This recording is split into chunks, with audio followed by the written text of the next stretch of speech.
Hello, and thank you for joining us. President Trump is moving full speed ahead on tariffs. The administration imposed 25% tariffs Wednesday on all steel and aluminum imports. The response from some of America's allies has been swift. The European Union is imposing tariffs on $28 billion worth of American goods. Canada also announced its own retaliatory tariffs on $21 billion worth of U.S. products. Economists worry the back and forth will lead to higher prices for businesses and consumers. Here's what the head of the European Commission said about its retaliatory move. Tariffs are taxes. They are bad for business and worse for consumers. They are disrupting supply chains. They bring uncertainty for the economy. Jobs are at stake, prices up. Nobody needs that. In the Oval Office Wednesday, President Trump criticized the EU and suggested he could impose even higher tariffs in response. European Union's been very tough, and it's our turn too. You know, we get a turn at that also. Will you respond to their retaliation? Of course I'm going to respond. You will retaliate with more The problem is tariffs. our country didn't respond. Look, the EU was set up in order to take advantage of the United States. Despite the uncertainty over what happens next on tariffs, there are, for the moment, some positive indications on inflation. The Labor Department reported Wednesday prices rose at an annual rate of 2.8% last month, and that's slightly below 3% inflation in January. CBS News MoneyWatch correspondent Kelly O'Grady joins us now to break it all down. So let's go ahead and start with these retaliatory tariffs from the European Union and Canada. Who's going to feel the impact the most? Businesses, consumers, all the above?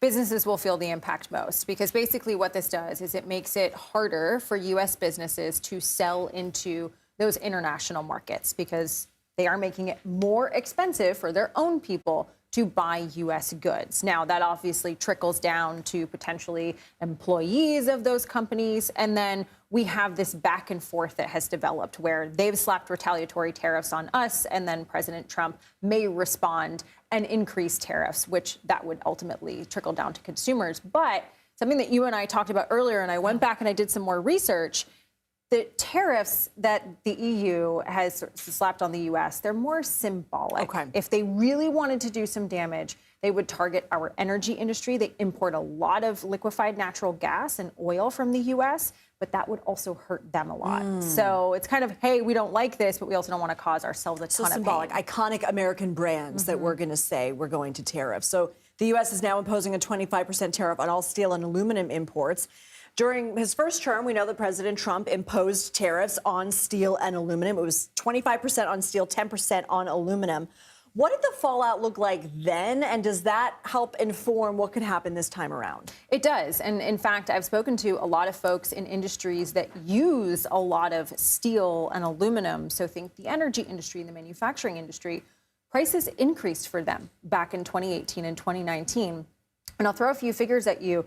The production for aluminum increased by 2% in the U.S., so it did actually spur more domestic production. That's part of the reason why they're doing these tariffs. For steel, for aluminum, rather, it was 4%. However, in the manufacturing sector, we saw 75,000 less people hired than we would have expected because prices were so high for aluminum and steel. Do 2% and 4% manufacturing gains make up for the loss of manufacturing jobs? I mean, 2 and 4% to me, to my untrained eye, does not sound significant. Well, it's also different industries, right? Okay. So the steel and the aluminum industry had to hire more jobs. It wasn't, apples to apples. It certainly wasn't 75,000, but the manufacturing industry really took the hit because they had to pay higher prices.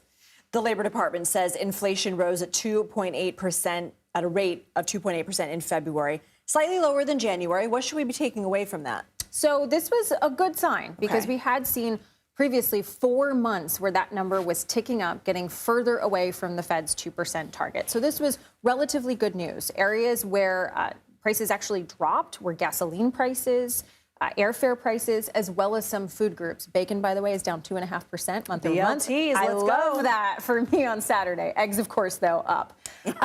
So just a bacon McMuffin. Yeah, just a bacon McMuffin. That's what we'll go with. But listen, I also think what's important to realize is this is still a wait and see, because the tariff impact we just talked about was not included in this data in terms of how it's measured. Okay. That's going to be seen in future months. Okay, the Federal Reserve meets next week. Last month, of course, the president said he wants to see lower rates. What are you thinking? We are not going to get a cut next week. We might get a cut in June.